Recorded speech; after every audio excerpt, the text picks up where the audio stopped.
ప్రార్థన చేసుకుందాం. మహాగణుడా, పరిశుద్ధుడా, సర్వోన్నతుడా, సర్వశక్తిగల దేవ, నిరంతరము కూడా స్తోత్రార్హుడా, నీ యొక్క పరిశుద్ధమైన నామానికి కోట్ల కొలది స్తోత్రములు చెల్లిస్తున్నాను ప్రభువా. నిత్యము కూడా ప్రభువా గణపరచబడుతున్న నా తండ్రి నీకు స్తోత్రాలు, కీర్తించబడుతున్న నా తండ్రి నీకు స్తోత్రాలు చెల్లిస్తున్నాను. యేసయ్యా, అద్భుతకరుడా, ఆశ్చర్యకరుడా, నీకు స్తోత్రములు ప్రభువా. ఈ యొక్క నూతన సంవత్సరము 2025వ సంవత్సరము మొదటి రోజు ప్రభువా, నీ యొక్క సన్నిధానములో మమ్మల్ందరినీ కూడా సజీవులుగా ప్రభువా నిలబెట్టుకున్నందుకు నీకు వందనాలు చెల్లిస్తున్నాను. ఈ యొక్క సమయంలో నా తండ్రి నీ యొక్క వాక్యము ద్వారా మీరు ప్రభువా మా అందరితో మాట్లాడమడుగుచున్నాను. నీ యొక్క వాక్యము నా తండ్రి మా పాదములకు దీపమై ఉన్నది ప్రభువా, మా త్రోవలకు వెలుగునై ఉన్నది ప్రభువా. నీ యొక్క వాక్యము ద్వారా ప్రభువా ప్రతి ఒక్కరితో మాట్లాడి ప్రతి ఒక్కరిని కూడా మీరు ధైర్యపరచండి. ఈ యొక్క నూతన సంవత్సరంలో నా తండ్రి అయా గొప్ప ఆశీర్వాదముతో, దీవెనలతో, అయా రక్షణ ఆనందముతో తండ్రి నీ యొక్క బిడ్డలకు ప్రభువా సంపూర్ణ సంతోషాన్ని కలగచేయమని మా ప్రభును రక్షకుడైన యేసుక్రీస్తు పరిశుద్ధమైన నామంలో ప్రార్థించి అడుగుచున్నాము తండ్రి, ఆమేన్. మంచిది, వాక్యాన్ని మనం ధ్యానించుకుందాం. కీర్తనలు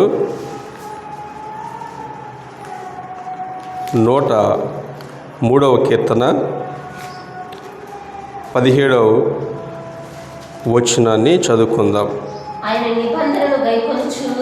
ఆయన నిబంధనను గైకొనుచు ఆయన కట్టడలను అనుసరించి నడుచుకుని వారి మీద, యెహోవా యందు భయభక్తులు గల వారి మీద 18వ వచనము, ఆయన కృప యుగ యుగములు నిలుచును, ఆయన నీతి వారికి పిల్ల పిల్ల తరమున నిలుచును. దేవునికి స్తోత్రం. ఈ యొక్క 2025వ సంవత్సరాన ప్రభు మనతో చాలా స్పష్టంగా మాట్లాడుతున్నాడు. గడిచిన సంవత్సరం అంతటిలో కూడా మనము ఎలాగ జీవించినా దేవుడు మనల్ని క్షమించాడు. మనము ఆత్మీయ స్థితిలో మనము ఎలాగ ఉన్నా దేవుడు మనల్ని కరుణించాడు, కనికరించాడు, కృప చూపించాడు. కానీ ఈ యొక్క 2025వ సంవత్సరంలో ప్రభు మనతో మాట్లాడుతున్న మాట ఏంటంటే ఆయన నిబంధనను గైకొనాలంట. హల్లెలూయా. దేవుడు ఈ యొక్క 2025వ సంవత్సరము ప్రారంభ దినాలతో మనతో మాట్లాడుతున్న మాట మొదటిగా ఆయన నిబంధనను మనము గైకొనాలి. దేవుడు మొదటిగా నోవాహుతో నిబంధన చేశాడు. ఆ యొక్క ప్రజలందరూ కూడా చెడిపోయారు. ప్రజలు ఎక్కడ చూసినా కానీ దేవుణ్ణి విడిచిపెట్టి, దేవుని సన్నిధిని విడిచిపెట్టి వారికి ఇష్టానుసారమైన జీవితాన్ని జీవిస్తూ, విందులు జరిగిస్తూ, కార్యక్రమాలు జరిగించుకుంటూ, వారి క్షేమం కొరకు, వారి సంతోషం కొరకు, వారికి ఇష్టానుసారమైన జీవితాన్ని జీవిస్తున్నప్పుడు దేవుడికి ప్రజల మీద ఆయన కోపము బహుగా రగులుకున్నది.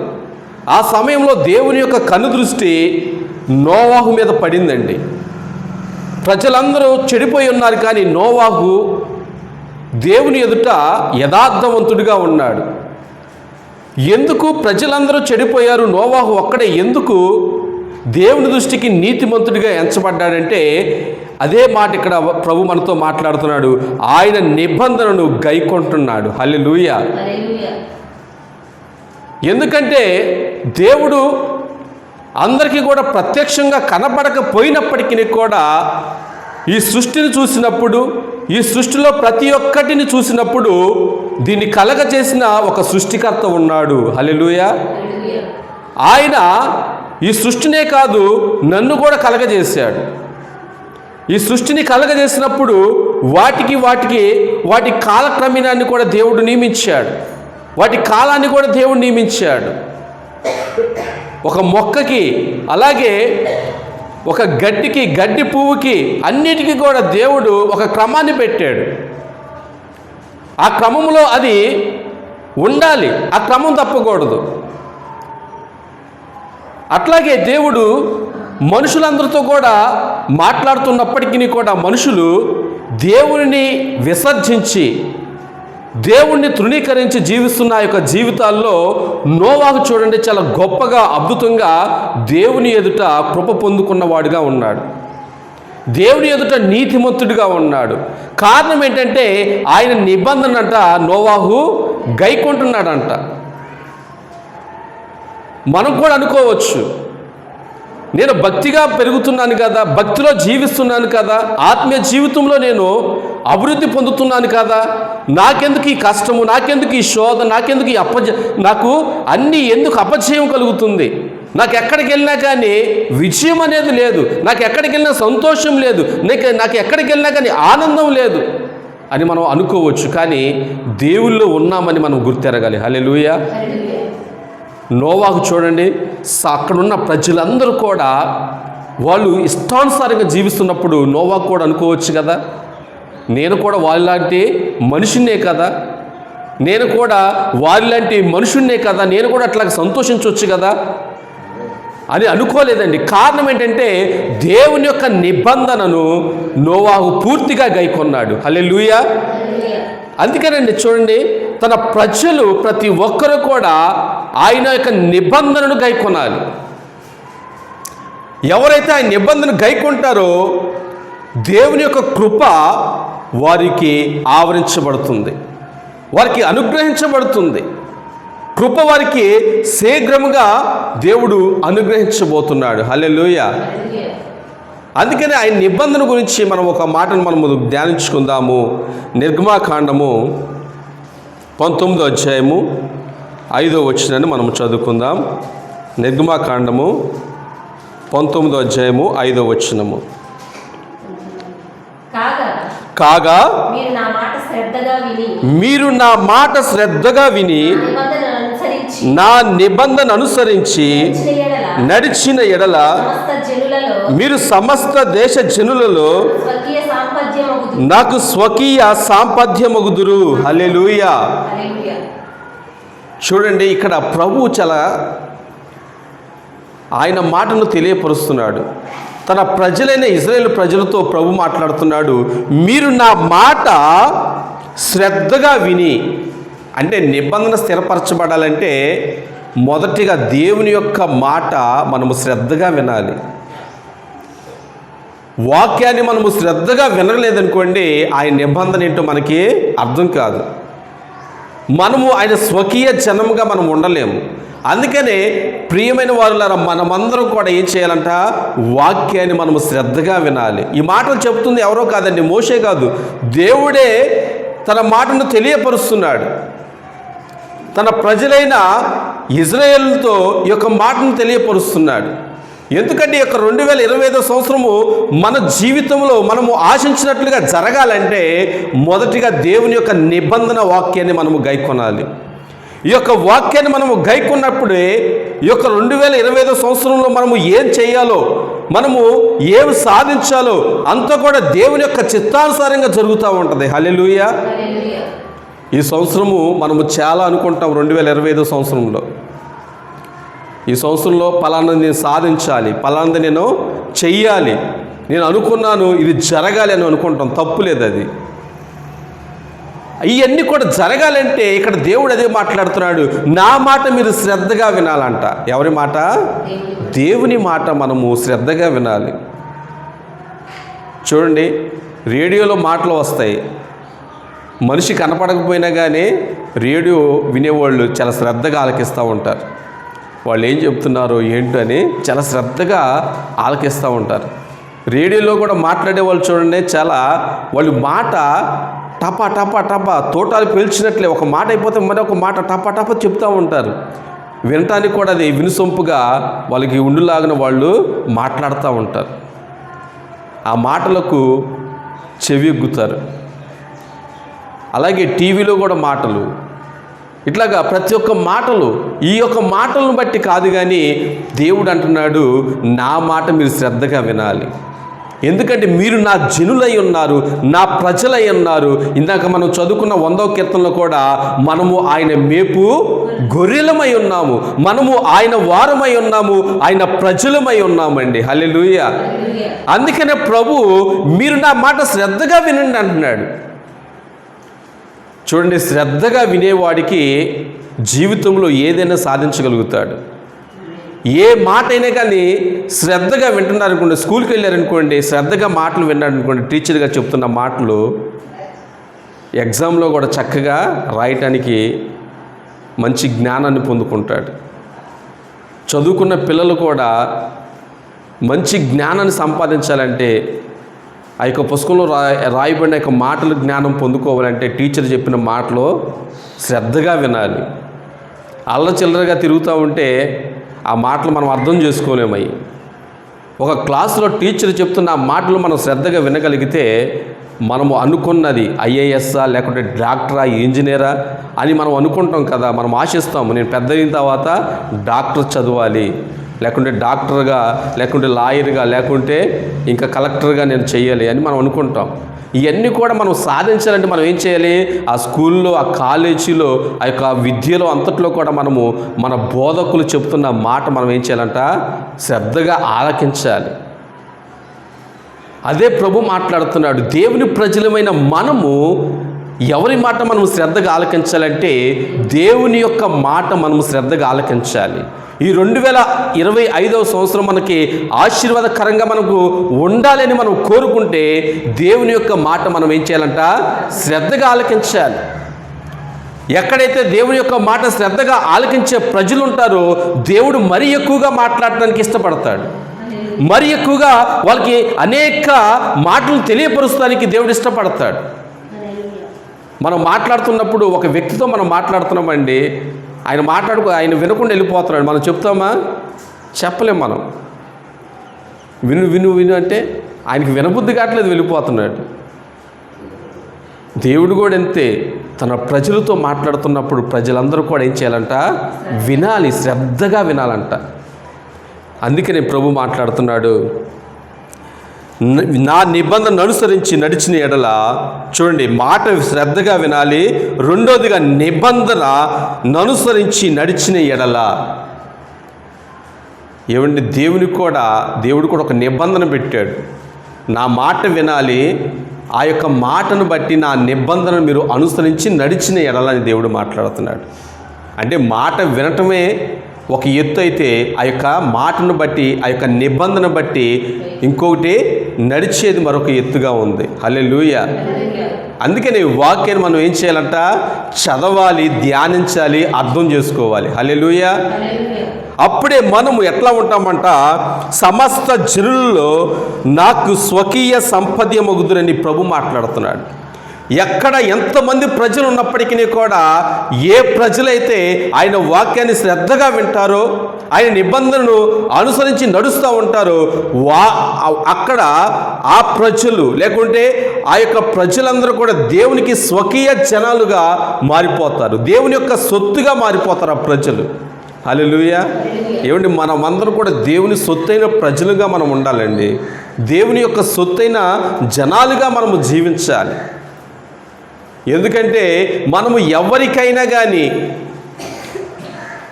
ఫలానా వ్యక్తికి లేకుంటే ఫలానా వ్యక్తికి మనము వారికి దాసులుగా, బానిసలుగా, లేకుంటే వాళ్ళకి సేవకులుగా మనం బ్రతకడానికి దేవుడు ఈ లోకానికి పంపించలేదు. కానీ ప్రాముఖ్యంగా దేవునికి స్వకీయ జనాలుగా, స్వకీయ సంపద్యులుగా మనము ఉండులాగున ప్రభు యొక్క లోకానికి మనలను పంపించి ఉన్నాడు. హల్లెలూయా. అందుకని 6వ వచనం మనం చదువుదాం. సమస్త భూమియు నాదే కదా, మీరు నాకు యాజక రూపమైన రాజ్యముగాను పరిశుద్ధమైన జనముగాను ఉందురని చెప్పుము. హల్లెలూయా. అప్పుడు దేవుడు మనతో మాట్లాడుతున్నాడు. యాజక రూపమైన రాజ్యముగాను పరిశుద్ధమైన జనముగాను ఉండుదురని చెప్తున్నాడు. ఇది చాలా ప్రాముఖ్యమైనది. ఇది ఈ యొక్క మాటలన్నీ కూడా చాలా ప్రాముఖ్యమైనది. ఇదంతా కూడా ఆయనకి ఒక రాజ్యముగా మనం ఉండలాగున దేవుడు మహాకృపను చూపిస్తూ ఉన్నాడు. ఏ రాజ్యం కావాలో, ఏ రాజ్యానికి మనము అర్హత మనము కలిగి ఉండాలో దేవుడు మొదటిగానే మనకు తెలియపరుస్తూ ఉన్నాడు. ఈ యొక్క 2025వ సంవత్సరము మనము దేవుని యొక్క రాజ్య వారసులుగా మనము జీవించాలి. దేవుని యొక్క రాజ్యములో నీవు కూడా నిలిచి ఉండటానికి ఆయన రాజ్యం కొరకు నువ్వు ఎదురు చూడాలి. బైబిల్ గ్రంథంలో సిమియోను ఉన్నాడు. ఆయన ఇశ్రాయేలు ప్రజల కొరకు, ఆదరణ కొరకు ఆయన ఎదురు చూశాడంట. లూకా సువార్త 2వ అధ్యాయంలో ఉంటుంది. అంటే మనము కూడా ఎలాగ ఉండాలంటే ఆయన యొక్క రాజ్యం కొరకు ఎదురు చూసేటి వారిగా ఉండాలి. దేవుని యొక్క ఆదరణ కొరకు ఎదురు చూసేటి వారిగా మనం ఉండాలి. దేవుని యొక్క నిరీక్షణ కొరకు మనము ఎదురు చూసేటి వారిగా ఉండాలండి. ఈ 2025వ సంవత్సరం మనము ప్రవేశించడం మంచిదే, కానీ ఈ యొక్క 2025వ సంవత్సరము నీకు, నాకు, మన సంఘానికి, దేవుని నమ్ముకున్న ప్రతి ఒక్కరికి కూడా గొప్ప ఆశీర్వాదకరంగా ఈ సంవత్సరము ఉండబోతుంది. హల్లెలూయా. ఎందుకంటే నమ్మిన వారి జీవితంలో దేవుడు తప్పకుండా కార్యాన్ని జరిగిస్తాడు. ఆయన చెప్పిన మాట ఆయన తప్పకుండా నెరవేరుస్తాడు. అందుకనే ప్రభు అన్నాడు, పరిశుద్ధమైన జనముగా మనం ఉండాలంట. గడిచిన 2024 సంవత్సరం మనం ఎట్లా జీవించామో దాన్ని విడిచిపెట్టండి. వాక్యాన్ని సరిగ్గా చదవలేదా? ప్రార్థనలో సరిగ్గా మీరు ఉండలేదా? భయభక్తులుగా మీరు ఉండలేదా? దేవునికి ఇష్టలుగా మీరు జీవించలేదా? లేకుంటే భయభక్తులు కలిగిన జీవితము మీరు జీవించలేదా? అది విడిచిపెట్టండి. 2025వ సంవత్సరం మొదటి రోజున మీరు ప్రారంభించండి. ప్రభువా, వాక్యాన్ని నేను చదవాలి, ప్రార్థన నేను చెయ్యాలి. ఇదిగో నేను వాక్యాన్ని ధ్యానించి నీ యొక్క బిడ్డగా నేను జీవించాలి, నీ యొక్క ఆజ్ఞను నేను గైకొనాలి, నీ యొక్క కట్టడాలను నేను గైకొనాలని, నీ యొక్క నిబంధనని గైకొనాలని చెప్పి దేవునితో మీరు అడగండి. మీరు దేవుని యొక్క సహాయం తప్పకుండా మీకు దొరుకుతుంది. అడగపోతే దేవుడు కూడా సహాయం చేయడు.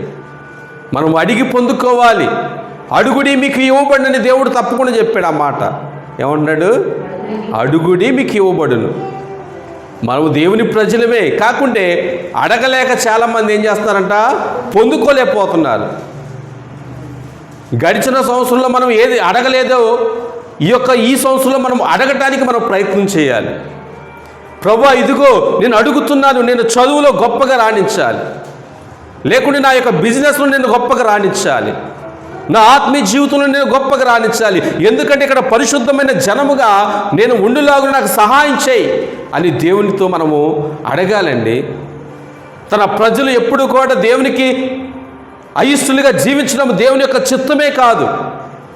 దేవుని విడిచిపెట్టి, దేవుని యొక్క ఆజ్ఞలను విడిచిపెట్టి, ఆయన కట్టడాలను విడిచిపెట్టి వాళ్ళు నడవటము దేవుని యొక్క చిత్తము కానే కాకూడదు.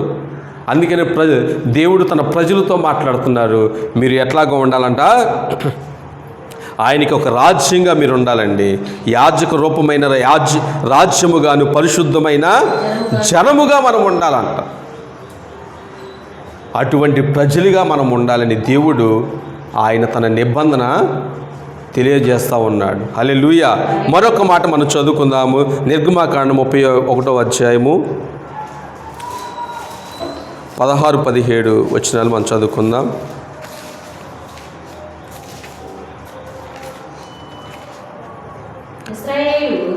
ఇశ్రాయేలు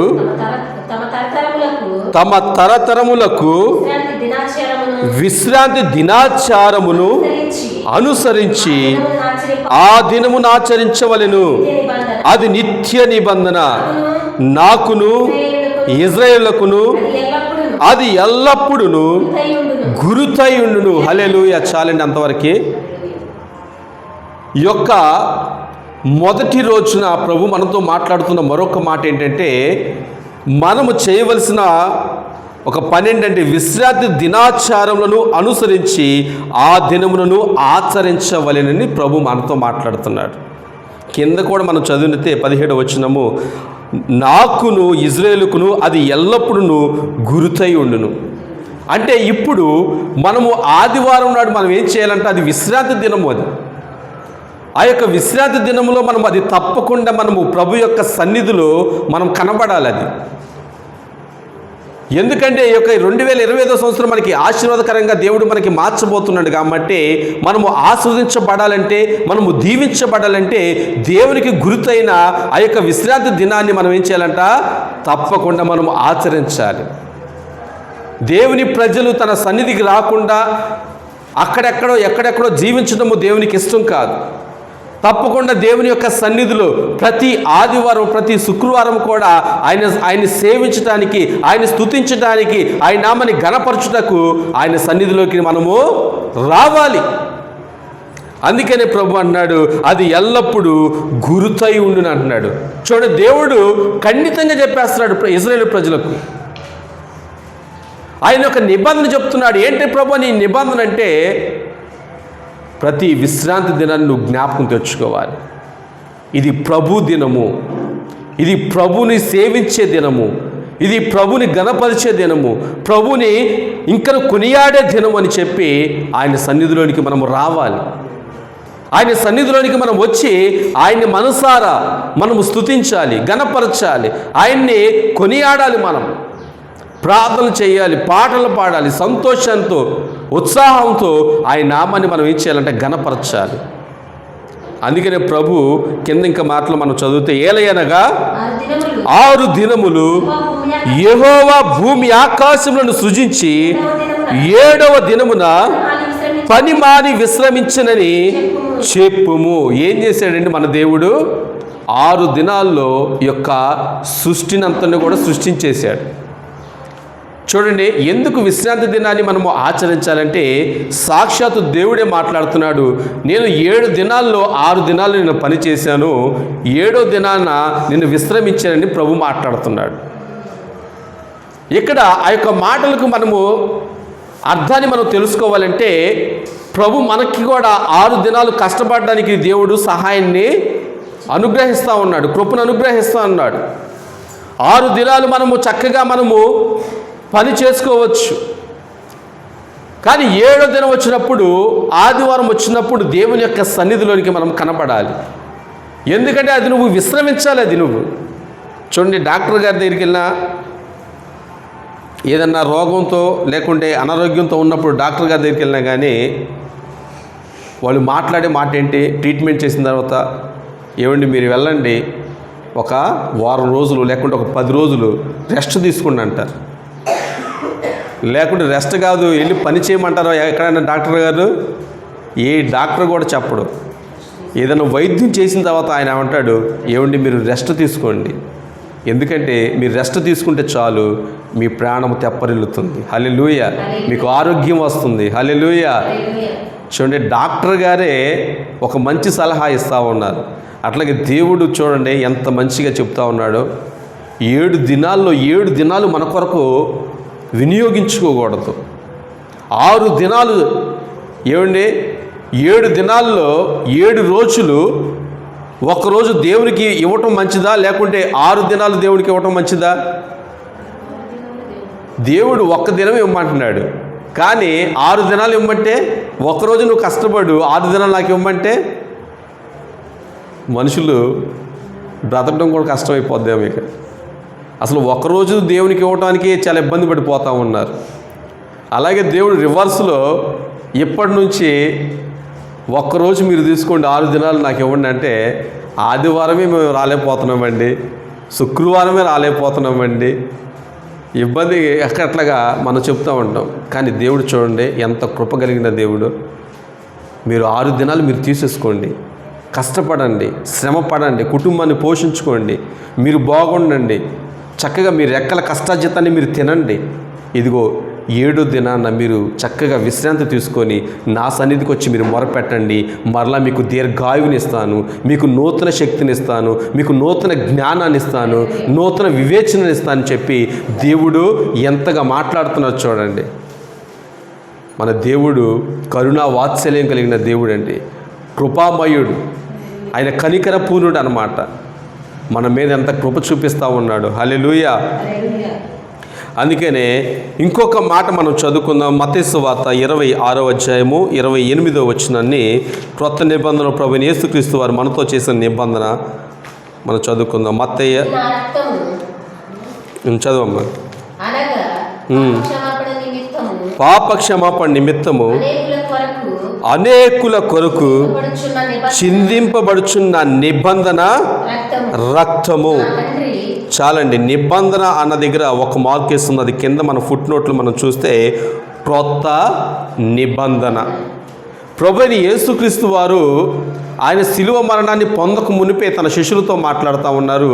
ఆయన ఒక గిన్నె పట్టుకొని దానికి కృతజ్ఞతాస్తుతులు చెల్లించాడు. ఆ గిన్నెలో ఏముందండి? ద్రాక్షరసం ఉంది. ఆ యొక్క ద్రాక్షరసాన్ని ప్రభువైన యేసుక్రీస్తు వారి యొక్క రక్తానికి సాదృశ్యంగా ఆయన అందరికీ చూపించి దానికి కృతజ్ఞతాస్తుతులు చెల్లించి ఆయన ఏమంటున్నాడంటే, ఇది నా రక్తము, అనగా పాప క్షమాపణ నిమిత్తము అనేకుల కొరకు చిందింపబడుతున్న నిబంధన రక్తము. హల్లెలూయా. ఏమండి, ప్రభువైన యేసుక్రీస్తు వారు మన కొరకు ఒక నిబంధన గుర్తుగా ఆయన రక్తాన్ని చిందించేశాడు.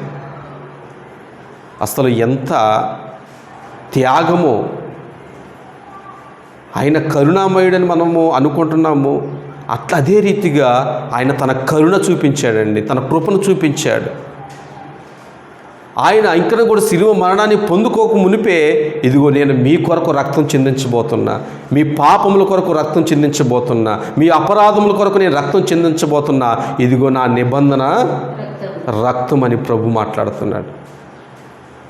అనగా ఇది క్రొత్త నిబంధన. పాత నిబంధనలో ఉన్నట్లుగా ప్రజలుగా మనం ఉన్నట్లయితే చూడండి, ఏ మేక పిల్లనో లేకుంటే ఏ గొర్రె పిల్లనో లేకుంటే ఏ పావురొప్పు పిల్లను తీసుకొచ్చి దేవునికి బలి అర్పించాలి. ఎన్ని పాపాలు చేసినా, ఎన్ని అపరాధాలు చేసినా, ఎన్ని రకాల బలులు ఉన్నాయో తెలుసండి, చాలా ఉన్నాయి. వాటన్నిటిని చేయాలంటే మన వల్ల కానే కాదు. ఒక గొర్రె పిల్లను కొనడానికి దాదాపుగా ఎన్ని వేలు ఖర్చు అవుతుందండి? 15,000 నుంచి 20,000 దాకా ఖర్చు అవుతుంది. పాత నిబంధనలో గొర్రెలను బలిచ్చేసేవాళ్ళు, మేకలను బలిచ్చేసేవాళ్ళు, పావురపు పిల్లలను లేని వాళ్ళైతే పావురపు పిల్లలను తీసుకొచ్చి వాళ్ళు బలిర్పించేసేవాళ్ళు. కానీ ఇప్పుడు దేవుడు అది ఏ బలి కూడా కోరుకోవట్లేదు. ఆయనే బలిగా అర్పించబడ్డాడు మన కొరకు. ఈరోజు మనం చేయవలసింది ఏంటంటే, మన హృదయం దేవునికి ఇవ్వాలి, మన జీవితాన్ని దేవునికి ఇవ్వాలి. అప్పుడు దేవుడు తన కొత్త నిబంధన మనతో స్థిరపరుస్తాడు. హల్లెలూయా, హల్లెలూయా. అందుకనే కీర్తన మరలా మనం చదువుకుందాం. 103వ కీర్తన 17వ వచనం.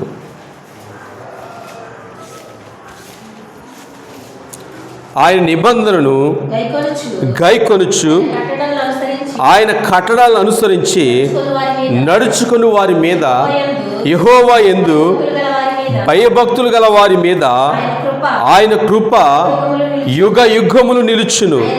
ఆయన నీతి వారికి పిల్ల పిల్ల తరమున నిలుచును. హల్లెలూయా. మొదటిగా ఏమన్నాడు ప్రభు? ఆయన నిబంధన అంట గైకొనాలంట. రెండోది ఆయన కట్టడలను అనుసరించి నడుచుకుని వారి మీద అంటున్నాడు.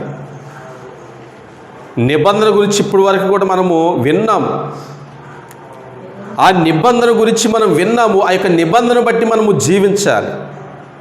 చివరికి ఆయన క్రొత్త నిబంధన గురించి కూడా మనం విన్నాం. ఆయన మన కొరకు తన రక్తాన్ని చిందించి తన ప్రాణాన్ని పెట్టి క్రొత్త నిబంధనగా ఆయన మనతో ఒక నిబంధన చేశాడు. అందుకని మనం ఏం చేయాలంట?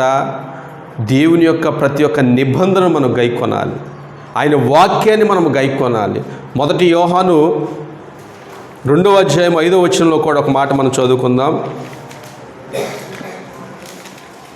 యోహాను రాసిన మొదటి పత్రిక 2వ అధ్యాయము 5వ వచనము. ఆయన వాక్యము ఎవడు గైకొనునో వారిలో దేవుని ప్రేమ నిజముగా పరిపూర్ణమాయెను. ఆయన యందు నిలిచి ఉన్నవాడనని చెప్పుకునివాడు ఆయన ఎలాగూ నడుచుకునవలెనో అలాగే తాను నడుచుకున్న బద్ధుడై ఉన్నాడు. మనం ఆయన యందు ఉన్నామని దీని వలన తెలుసుకొనుచున్నాము. హల్లెలూయా. ఇక్కడ చూడండి, ఈ యొక్క మొదటి పత్రిక, యోహాను రాసిన మొదటి పత్రికలో 2వ అధ్యాయం 5వ వచనంలో ఆయన వాక్యము ఎవడు గైకొనునో వారిలో దేవుని ప్రేమ నిజముగా పరిపూర్ణమాయనని ప్రభు మనతో మాట్లాడుతున్నాడు. అంటే ఈ యొక్క నిబంధన వాక్యాన్ని మనము ఎట్లాగా మనము గైకొనాలంటే ఆయన వాక్యాన్ని బట్టే మనము నడుచుకోవాలి. ఆయన నిబంధన మనం గుర్తెరగాలి. చూడండి, వాక్యం లేదనుకోండి, దేవుని గురించిన జ్ఞానం అనేది మనకి ఎవరికి కూడా అర్థం కాదు. దేవుడు ఏం చెప్పాడో, దేవుడు ఏం చేయమన్నాడో ఆయన ఏం చేశాడో, ఆయన ఏం చేయబోతున్నాడో అనేది మనకి ఏది కూడా గుర్తుండదు, మనకి ఏది కూడా తెలియదు మనకి. అందుకని ఆయన మనకి ఈ యొక్క వాక్యాన్ని ఎందుకు ఇచ్చాడంటే, ఈ యొక్క వాక్యాన్ని మనం చదవాలి, దీన్ని గైకొనాలి. చూడండి, ఎవరైతే వాక్యాన్ని చదువుతారో, దాన్ని గైకొంటారో, వారిలో దేవుని యొక్క ప్రేమంట పరిపూర్ణమవుతుందంట. ఇందును బట్టే అతను దేవుని కుమారుడా లేకుంటే దేవుని కుమారుడు కాదనేది అర్థమైపోతూ ఉంటుంది. హల్లెలూయా. చూడండి, అందుకని వాక్యాన్ని మనము గైకొనాలి. ఈ యొక్క వాక్యము చాలా ప్రాముఖ్యమైనది. ఈ యొక్క వాక్యము మనుషులకు ఆధారమైనది. ఈ యొక్క వాక్యాన్ని మనము ఎంతగా మనము ప్రేమిస్తామో అప్పుడు దేవుడు కూడా అంతగానే మనలను ప్రేమిస్తాడు.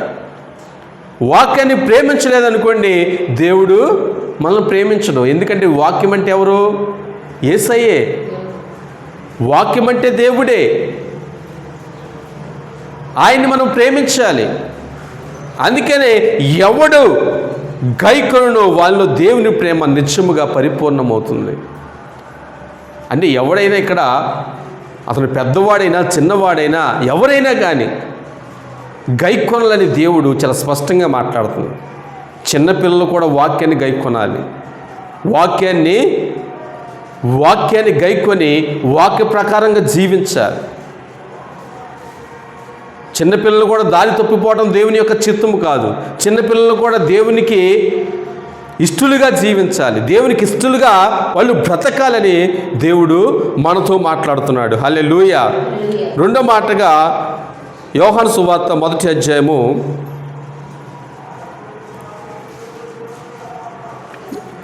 8వ అధ్యాయము 51వ వచనాన్ని మనం చదువుకుందాం. ఒకడు నా మాట గైకొనిన ఎడల వాడు ఎన్నడును మరణము పొందడని మీతో నిశ్చయముగా చెప్పుచున్నానని ఉత్తరం ఇచ్చెను. హల్లెలూయా. చాలండి. ఒకడు నా మాట గైకొనిన ఎడల వాడెన్నడు కూడా మరణము పొందడు. ఇదిగో ఇది నిశ్చయంగా చెప్పుచున్నానని చెప్తున్నాడు ప్రభు. అంటే చూడండి, వాక్యాన్ని మనం గైకొనడం వల్ల మనుషులకు ఏమి రాదంట? మరణం రాదు. శారీరకమైన మరణం అయితే అందరికీ వస్తుంది. అబ్రహాం మొదలుకొని ఇప్పటివరకు కూడా అందరికీ కూడా భక్తులే, వాళ్ళందరికీ కూడా శారీరకమైన మరణం ఉంది, కానీ ఆత్మీయ మరణం అనేది వాళ్ళకి లేదు. అందుకని ఇక్కడ ప్రభు అన్నాడు, నన్ను నా యొక్క వాక్యాన్ని గైకొంటే మరణం నుంచి నువ్వు తప్పించబడతావు, ఇది నిశ్చయం అని చెప్తున్నాడు దేవుడు. అంటే దేవుడు ఎట్లాగ మనల్ని ఆశీర్వదిస్తాడంటే, ఆయన ఒకే ఒక మార్గం ఉంది. ఏంటంటే వాక్యాన్ని మనము అనుసరించి నడుచుకున్న దారిని మనము ఆశీర్వదించబడతాము. గొప్ప దీవెలను మనము పొందుకోగలుగుతాము, గొప్ప మేలును మనం పొందుకోగలుగుతాము. ఇంకా రెండో మార్గం ఏది కూడా లేదండి. ఒకే ఒక మార్గం. ప్రభు ఎన్ని మార్గాలు చెప్తున్నాడు? ఒకే ఒక మార్గం చెప్తున్నాడు. అది నీతి మార్గమే. అది ఆ మార్గంలో నడిచినప్పుడే మరణము అనేది మనకి ఏ మనుషుడికి కూడా సంభవించదు. అది చూడండి, ప్రతి ఒక్క మనిషి పుట్టుక ఎట్లాగా ఉంటుందో ప్రతి ఒక్క మనిషికి కూడా ముగింపు అంటే మరణం కూడా అట్లాగే ఉంటుంది. ఏమైనా తేడా ఉంటుందా? అంతే, ఒక పుట్టుక ఉంటుంది మనిషికి, అట్లాగే మరణం కూడా ఉంటుంది. ప్రభు అంటున్నాడు, ఈ మరణం నుంచి నేను తప్పిస్తాను అంటున్నాడు. ఈ యొక్క మరణం అనేది చాలా భయంకరమైనది. ఇది చాలామంది ఈ యొక్క మరణపాయ స్థితిలోకి వెళ్ళిపోయినప్పటికీ కూడా జీవితం విలువ వాళ్ళు తెలుసుకోరు. వాళ్ళు చూడండి, చాలామంది చూడండి, నేను చచ్చిపోతా అని చెప్పి రైలుకి అడ్డం పడతారు, బస్సుకి అడ్డం పడతారు, వచ్చి లారీలకు అడ్డం పడతారు, లేకుంటే నీళ్ళుంటే ఆ నీటిలో దూకేస్తారు, సముద్రంలో దూకేస్తారు, నదిలో దూకేస్తారు, చెరువులో దూకేస్తారు, చనిపోతారు. కానీ ప్రభు అన్నాడు, ఇటువంటి వారందరూ కూడా దేవునికి హేయులుగా ఉండిపోతారు, దేవునికి అయిష్టులుగా ఉండిపోతారు. ఎందుకంటే మరణము నువ్వు వెతుక్కుంటూ నువ్వు వెళ్ళకూడదు. ఇటువంటి వారందరూ కూడా ఏం చేస్తారంటే మరణాన్ని వెతుక్కుంటూ వెళ్ళిపోతూ ఉంటారు. కానీ ప్రభు ఏమన్నాడంటే, నువ్వు మరణాన్ని ఎప్పుడు కూడా నువ్వు వెతుక్కుంటూ వెళ్ళమాకు. నువ్వు ఎంత భయంకరం అండి. మనుషులు దేవుడు నిత్య జీవాన్ని ఇస్తానంటే వీళ్ళు నిత్య జీవాన్ని పొందుకోవడానికి వీళ్ళు ఇష్టపడట్లేదు. మనుషులు మరణాన్ని పొందుకోవడానికి ఇష్టపడుతున్నారు. కానీ ప్రభు అంటున్నాడు, ఆ మరణం నుంచి నేను తప్పిస్తానన్నాడు. ఎప్పుడంటే నా యొక్క మాటలు నువ్వు గైకొంటే తప్పకుండా నిన్ను మరణం నుంచి నేను తప్పిస్తానంటున్నాడు. హల్లెలూయా. ఈ లోకంలో ఎవరు కూడా, ఏ మనుషుడు కూడా ఇటువంటి మాటలు మాట్లాడలేదు. ఏ దేవుడు కూడా, ఏ యొక్క మాటలు కూడా, ఈ మాటలు ఏ దేవుడు కూడా మాట్లాడలేదండి. నీకు నిత్య జీవాన్ని ఇస్తాను, నీకు నిత్యత్వాన్ని ఇస్తానని చెప్పి ఎక్కడ కూడా మనం చూడలేము ఈ మాటలు మనం. కానీ యేసయ్య వద్దకు వచ్చిన తర్వాత మనము ఎల్లప్పుడూ కూడా మనము జీవించే వారమై ఉన్నాం. హల్లెలూయా. ఆయన నిత్యము కూడా నీ యుగాలు కూడా ఆయన ఏం చేస్తున్నాడంట, జీవిస్తూనే ఉన్నాడండి. మనము కూడా జీవించేటి వారిగా మనం ఉండాలి. హల్లెలూయా. అట్లాగే ప్రకటన గ్రంథము 1వ అధ్యాయము 3వ వచనం మనం చూస్తే, ప్రకటన గ్రంథము 1వ అధ్యాయం 3వ వచనము, సమయము సమీపించినది గనుక ఈ ప్రవచన వాక్యములు చదువువాడును వాటిని విని ఇందులో రాయబడిన సంగతులను గైకొనువారు ధన్యులు. హల్లెలూయా. ఏవండి, సమయం సమీపించింది. 2025 సంవత్సరం వచ్చింది. కొన్ని సంవత్సరం ఈ సంవత్సరం కూడా ముగింపు అయిపోతే 2026 సంవత్సరం వస్తుంది. తర్వాత 2027, 28, 29, 30 ఇట్లా అన్నీ కూడా జరుగుతూ ఉంటాయి. కానీ ప్రభు అన్నాడు, సమయము సమీపించినది కనుక ఈ యొక్క ప్రవచన వాక్యములను చదువువాడు వినువాడు కూడా, ఈ యొక్క ప్రవచన వాక్యములు చదువువాడును వాటిని విని ఇందులో రాయబడిన సంగతులను గైకొనువాడును ధన్యులు. హల్లెలూయా. చూడండి, ఎవరైతే వాక్యాన్ని చదువుతారో, ఎవరైతే వాక్యాన్ని వింటారో వాళ్ళు ధన్యులు. హల్లెలూయా. వాక్యాన్ని చదవటము, వాక్యాన్ని వినటం అనేది చాలా ధన్యత అండి. అది అందరికీ కూడా లభించదు. అది ఏమండి, జనవరి 1 వచ్చింది, వాక్యాన్ని చదివే వాళ్ళు ఉన్నారు, వాక్యం వినేవాళ్ళు ఉన్నారు, వీళ్ళు ధన్యులు. కానీ ఈ వాక్యాన్ని వినకుండా చదవకుండా తిరిగేటి వాళ్ళందరూ కూడా దేవునికి అయిష్టులుగా ఉన్నారు, భక్తిహీనులుగా ఉన్నారు. దేవుడు అందరిని కూడా పిలుస్తున్నాడు, ఏ భేదం లేదు, అందరిని కూడా ప్రభు పిలుస్తున్నాడు. కానీ ప్రభు యొద్దకు అందరు రావడానికి ఇష్టపడట్లేదు. ఎందుకంటే ఆయన మాటలు వినాల్సి వస్తుందేమో. ఇదిగో ప్రభు ఎట్లా అంటాడు, నువ్వు ఇలా బ్రతకాలి, అలాగ జీవించాలంటే నా వల్ల ఎక్కడవుతుంది, నా వల్ల కాదనుకుంటున్నారు. చూడండి, మనుషుల్లో ఉన్న వీక్నెస్ ఏంటంటే ఏదైనా కానీ చెప్పినప్పుడు వాళ్ళ స్పందన ఎట్లా ఉంటుందంటే, ఫస్ట్ అమ్మ నేను చేయలేనండి అంటారు. అంటే అందరూ కూడా మనుషులే కదా, అందరికీ ప్రభు అయ్యే అవయవాలు ఇచ్చాడు, ఇంకెక్కువ ఇవ్వలేదు కదా. అందుకనే మనము ఏం చేయాలంటే దేవుని యొక్క మహిమార్థమే మనము ఏదైనా ప్రభు కొరకు మనము చేసేటి వారిగా ఉండాలి. ప్రతి పని కూడా దేవునికి మనం ఏంటంట, ప్రతి పని కూడా మనము చేసేటి వారిగా మనం ఉండాలి. హల్లెలూయా.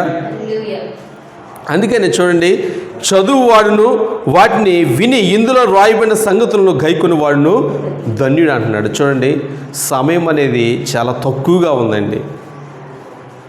ఎందుకంటే ఎప్పుడు మనుషుల మీదకి ఉరి వచ్చినట్లుగా ఆ యొక్క మరణం రాబోతుందో తెలియదు, ఎవరికి కూడా తెలియదు. వాక్యాన్ని చదవాలి, వాక్యాన్ని ధ్యానించాలి, గైకొనాలి, ధన్యకరమైన జీవితాన్ని జీవించాలి. ఇది దేవుడు మాట్లాడుతున్న మాటలు.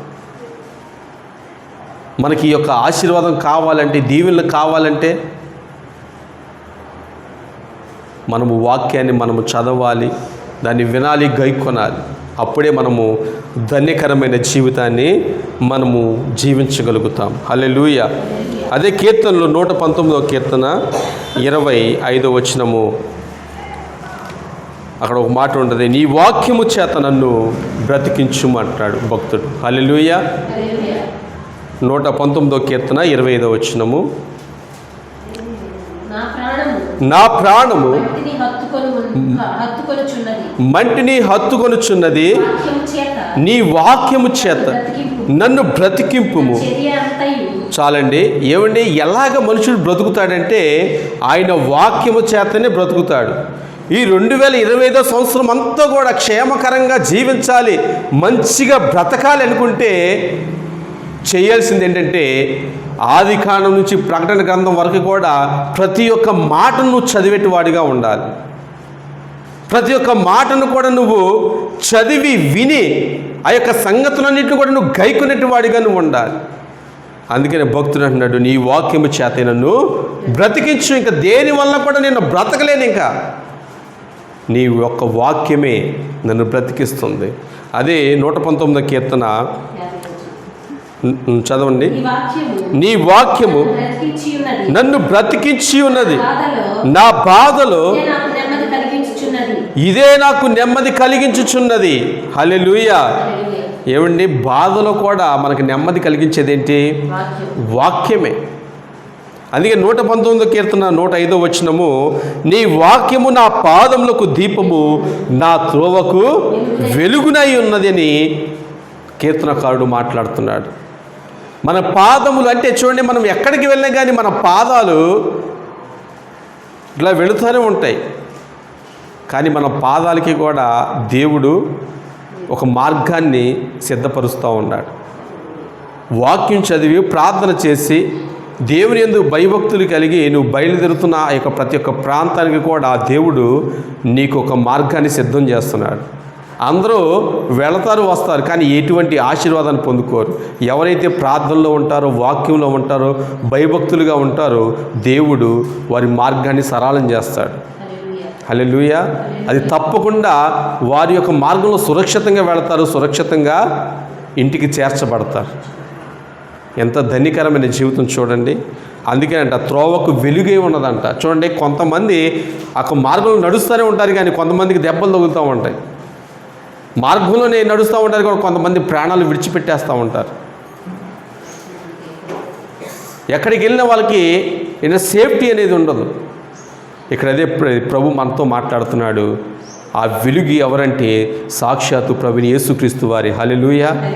అందుకనే ప్రభు మాట్లాడుతున్నాడు, ఆయన నిబంధన గైకొనొచ్చు, ఆయన కట్టడలను అనుసరించి నడుచుకుని వారి మీద, యెహోవా యందు భయభక్తులు గల వారి మీద ఆయన కృప యుగ యుగములు నిలుచును, ఆయన నీతి వారికి పిల్ల పిల్ల తరమున నిలుచును. ఎప్పుడు ఇదంతా కూడా జరుగుతుందంటే ఆయన వాక్యాన్ని వినటం ద్వారానే. ఈ యొక్క రాయబడిన యొక్క నిబంధన వాక్యం అంతటా కూడా విని దాన్ని గైకొనడం వల్లనే కూడా మన జీవితంలో ఎలాగైతే ఈ యొక్క ఆశీర్వాదాన్ని మనం పొందుకుంటామో అదే రీతిగా మన పిల్లల తరము కూడా ఇదే ఆశీర్వాదాన్ని పొందుకుంటూ ఉంటారు. ఎగ్జాంపుల్గా అబ్రహాంతో దేవుడు మాట్లాడాడు. అబ్రహాంతో దేవుడు మాట్లాడిన తర్వాత అబ్రహాంతో నిబంధన చేశాడు. అబ్రహాంతో నిబంధన చేసిన తర్వాత, అబ్రహామా నీ సంతానము అత్యధికమవుతుందని చెప్పాడు. ఇసుక రేణువులు చూపించి అంతగా అత్యధికమవుతుంది. ఇదిగో ఆకాశ నక్షత్రాలను చూపించాడు, అంతగా అత్యధికమవుతుంది నీ సంతానము. నీ వల్ల రాజులు వస్తారు, నీలో నుండి రాజులు వస్తారు, గొప్ప గొప్ప వారు వస్తారని దేవుడు మాట్లాడాడు. ఆదికాండం 12వ అధ్యాయం మనం చదివితే ఆ మాటలు మనకి అర్థమవుతూ ఉంటుంది. ఆదికాండం 12వ అధ్యాయము 4వ వచనం నుండి 3వ వచనం నుంచి మనం చదువుకుందాం. నిన్ను ఆశీర్వదించు వారిని ఆశీర్వదించెదను, నిన్ను దూషించు వారిని శపించెదను. భూమి యొక్క సమస్త వంశములు నీ యందు ఆశీర్వదించబడునని అబ్రహాముతో అనగా యెహోవా అతనితో చెప్పిన ప్రకారము అబ్రహాము వెళ్ళాను. చూడండి, భూమి యొక్క సమస్త వంశములు నీ వల్లనే ఆశీర్వదించబడతాయని దేవుడు మాట్లాడేశాడు. ఎంత గొప్ప ఆశీర్వాదం చూడండి. ఇక్కడ కూడా అంతే, మనం ఆశీర్వదించబడిన వారమే మన పిల్లలు కూడా ఆశీర్వదించబడిన వారుగా ఉంటారు. అందుకని కీర్తనకారుడు మాట్లాడుతున్నాడు, నువ్వు ఆశీర్వదించబడతావు, అదే నీ తర్వాత నీ పిల్లలు కూడా అదే రీతిగా ఆశీర్వదించబడతారని ఇక్కడ కీర్తనకారుడు మనకి తెలియపరుస్తూ ఉన్నాడు. అబ్రహాము ఆశీర్వదించబడ్డాడు. అబ్రహాము ద్వారా ఇస్సాకు, యాకోబు, అలాగే యాకోబుకి 12 కుమారులు, వాళ్ళ సంతతి ఎట్లాగా ఆశీర్వదించబడ్డారు చూడండి. అందుకనే ఈ యొక్క 2025 సంవత్సరము ఈ యొక్క ప్రారంభ దినములో మనం ఉన్నాము. మనము చేయవలసింది ఏంటంటే ప్రాముఖ్యంగా ఆయన యొక్క నిబంధన వాక్యాన్ని మనము గైకొనాలి. ఈ యొక్క వాక్యాన్ని దాటి మనం ఎక్కడికి మనం వెళ్ళకూడదు. వాక్యములోని మనము చదువుకొని ప్రతి ఒక్క మాటలను మనము జాగ్రత్తగా మనము వీటిని గైకొని మనము అనుసరించాలి, నడుచుకోవాలి. ఇందాక మనం చదువుకుందాం కదా, ప్రకటన గ్రంథం 1వ అధ్యాయం 3వ వచనంలో, దీన్ని చదువువాడును వినివాడును ఇందులో రాయబడిన వాటిని గైకొని వాడును ధనులని ప్రభు మనతో మాట్లాడాడు. అటువంటి జీవితాన్ని జీవించగలిగితే ఈ యొక్క 2025 సంవత్సరం మనకి గొప్ప ఆశీర్వాదాన్ని దేవుడు తప్పకుండా అనుగ్రహిస్తాడు. హల్లెలూయా. ఈ యొక్క మాటలు దేవుడు దీవించి ఆశీర్వదించునుగాక. ఆమేన్. చిన్న ప్రార్థన చేసుకుందాం.